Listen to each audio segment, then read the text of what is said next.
I have a message for all the Clement Manyathela fans, friends, and family. He is the host of a show at Radio 702. He also hosts a show on SABC News. I think it's Face of the Nation. I just want you guys to go ahead and warn Clement that what happened to Professor JJ Tabane will happen to him very soon, should he continue in this road that he's currently working. Clement, my brother, let me tell you how media works. Maybe you don't know.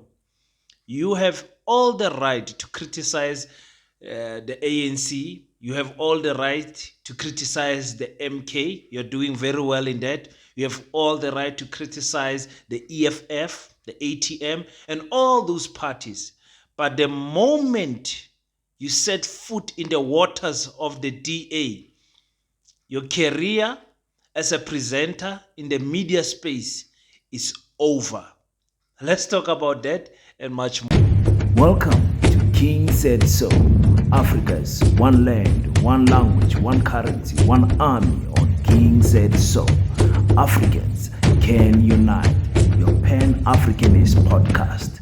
Enjoy. Peace in Pan-Africanism to all my African brothers and sisters from all around the world. Welcome back to King Said So. I'm your host, Kagiso Hlongwane Zinjiva Sono. And we're back at it again with another one. And this time around, I'm speaking about my brother, Clement Manyathela. I love this brother. I love his work. I've been following it recently, or you would believe it or not, I didn't know about Radio 702. But in the elections, they started doing some good interviews, and I started tuning in there. So I'm loving the way he pushes his work, his attitude, his energy. I love this African brother of mine. But I have to warn him, though. I have to warn him that he's getting out of line of white monopoly capitalist. And I believe that the SABC is very biased in what they do. The SABC and the media space, the mainstream media space, is very biased in what they do. They favor the DA and they favor narratives that protect white monopoly capitalists. That we can say it without a doubt. We know when crime is created or committed rather by a black person, they would name the person, they would name the type of crime that they did and all of those things.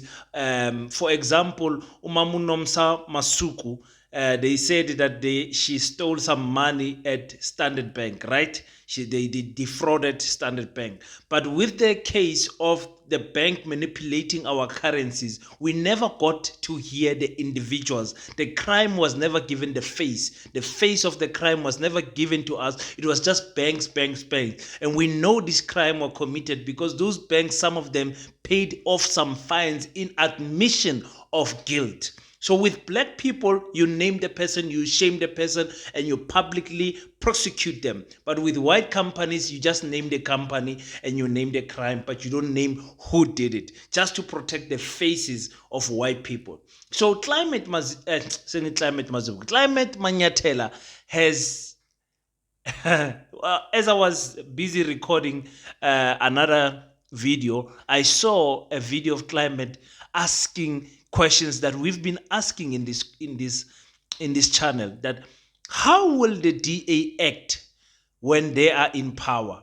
Will they stop with cadre deployment? Will their ministers not use the blue lights? Will, all of those things that they were criticizing the ANC with, will they stop doing those things to show us that they are in governance not for self-gain but to serve the people? This is what Clement said. Now, what we also need to look out for is the behavior of new ministers from parties that were previously in opposition. They've always been quick to criticize the government and its slow pace of implementation. They've criticized ANC ministers when there's corruption in their portfolios, even though those ministers were not directly involved. So they're going to be judged against the high standard that they have set for government when they were opposition parties in the previous administration. Government is a beast. It's easy to criticize and make noise from outside until you are in the belly of the beast and you realize how slow things are. You realize how frustrating the red tape is. So good luck to them in living up to the standards that they have set. Remember, the DA criticized ministerial benefits like blue lights, even when the ANC kept on saying, but security is the one that necessitates it. They were never convinced of the security element that the government said necessitates the blue light. So are they already using blue lights now, since they were sworn in yesterday? They also criticized the ministerial handbook, which gives ministers several benefits, like we pay for their water and electricity. But the DA was against that, remember? We have 387 million rand per year that's being spent on staff, very big staff officers, and in some cases, ministers who are even exceeding the number of staff that they are allowed to employ. Then we have, of course, VIP security, which is about 600 million rand per year for the cabinet, for the ministers and deputy ministers. We have free water and electricity that's adding about another 8 million. We also have the generators that were purchased, 2.6 million rand. And so if you start adding all of this up, it starts becoming a very high bill every year. They were passionate about that. So will they pay for their water and electricity? Watch out. They were also against cadre deployment. We maintain that the practice of cadre deployment is a violation of the constitutional provisions, which says that nobody should be discriminated or advanced on the basis of their party affiliation. And we believe that the judgment has missed out on this significantly.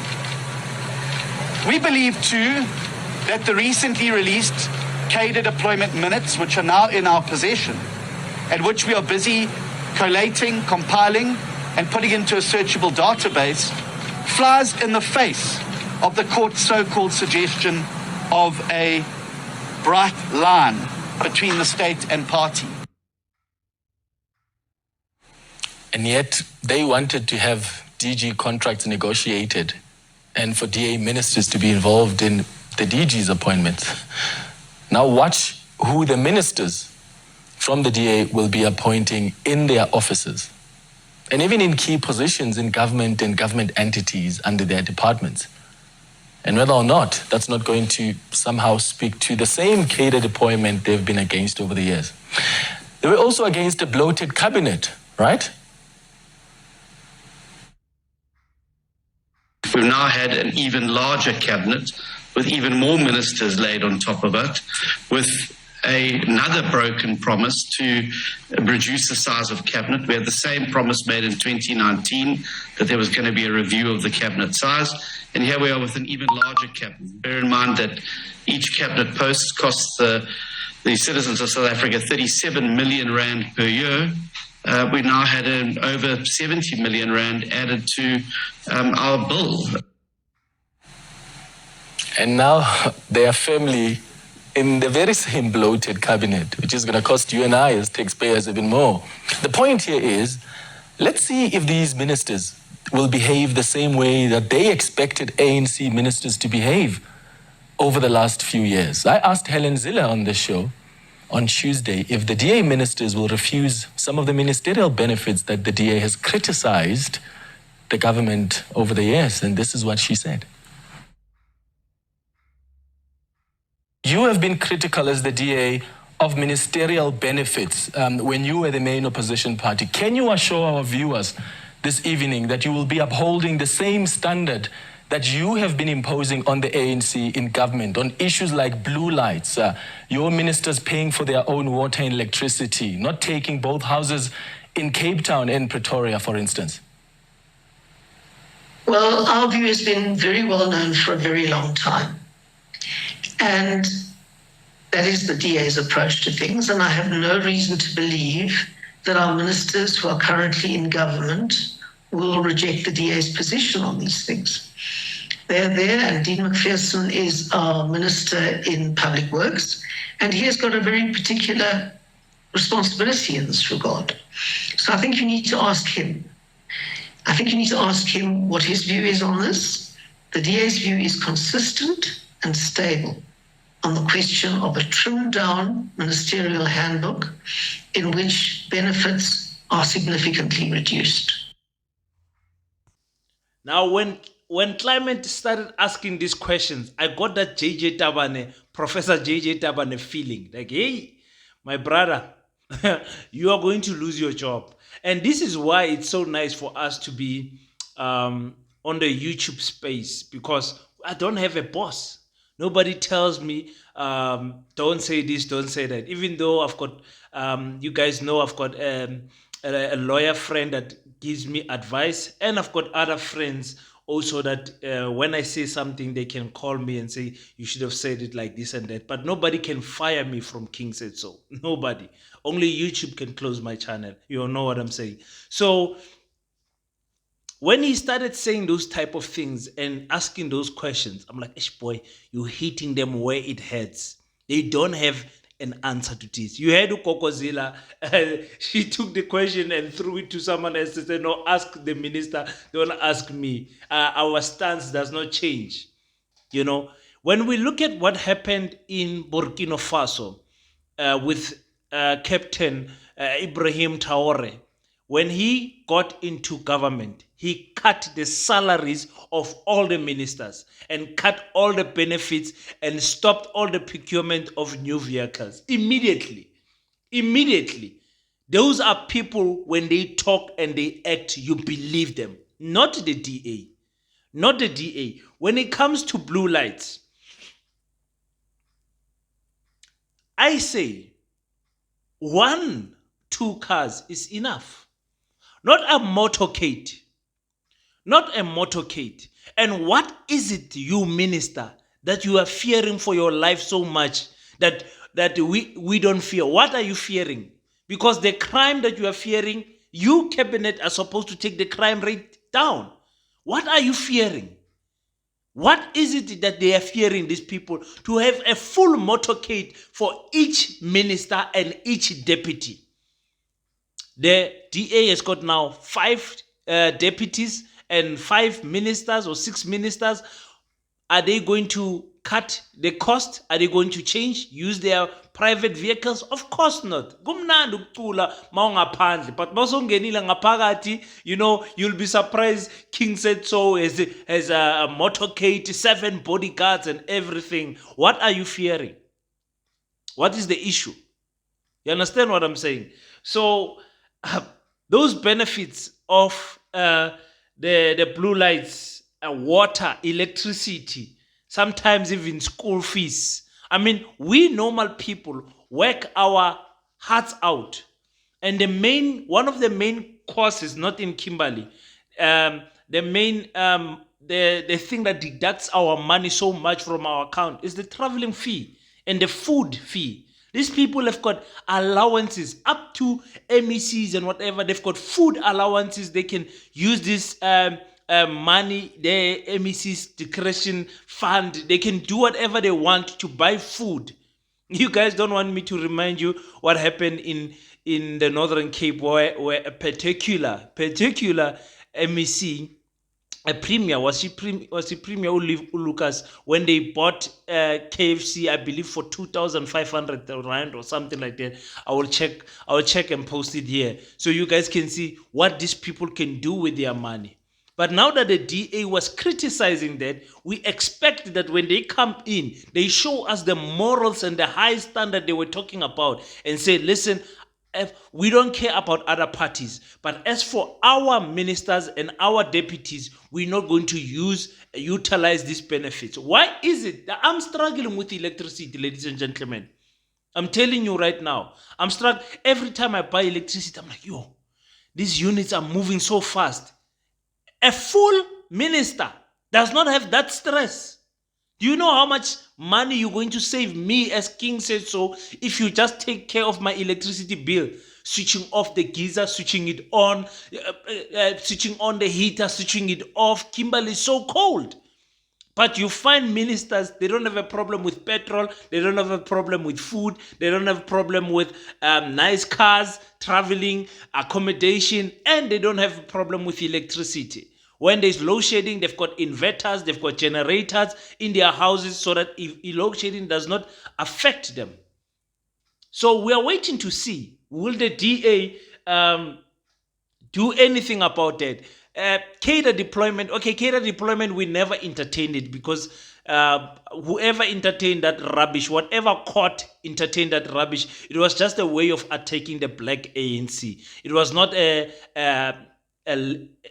serious issue that anyone should have taken. The DA employs their own cadres to position. Even now, they have put ministers in place who does not even have matrix. Who has only matrix. You understand? So, was that minister the best person to get that job? Of course not. Is there other black people and colored people in the DA that has better qualification than a matric? Of course, yes, but they're not going to take it. They're going to put a white person in there to fill in this place. They don't only do cadre deployment, they do racist appointment. That's what they do as the DA. They've been criticizing the ANC. The cabinet is too bloated. It is too bloated. But right now that Cyril Ramaphosa has made space for them and created new portfolios for them and put them there as ministers and deputy ministers, they don't have a problem. This is the type of foolishness that we are dealing with the DA. Now, you as a DA member, you need to be honest with yourself. You need to be honest with yourself. What is it that we see in this DA as African people, as black people? What is it that we see? When I say black, I mean, African and coloreds. I'm involving you guys there. Indian is not African for me, anyway. Anyway, you know the history. Let's not get into it. Indian and Afrikaans is not African to me. I don't beat around the bush about that. But anyways, you guys tell me what you think on the comment section.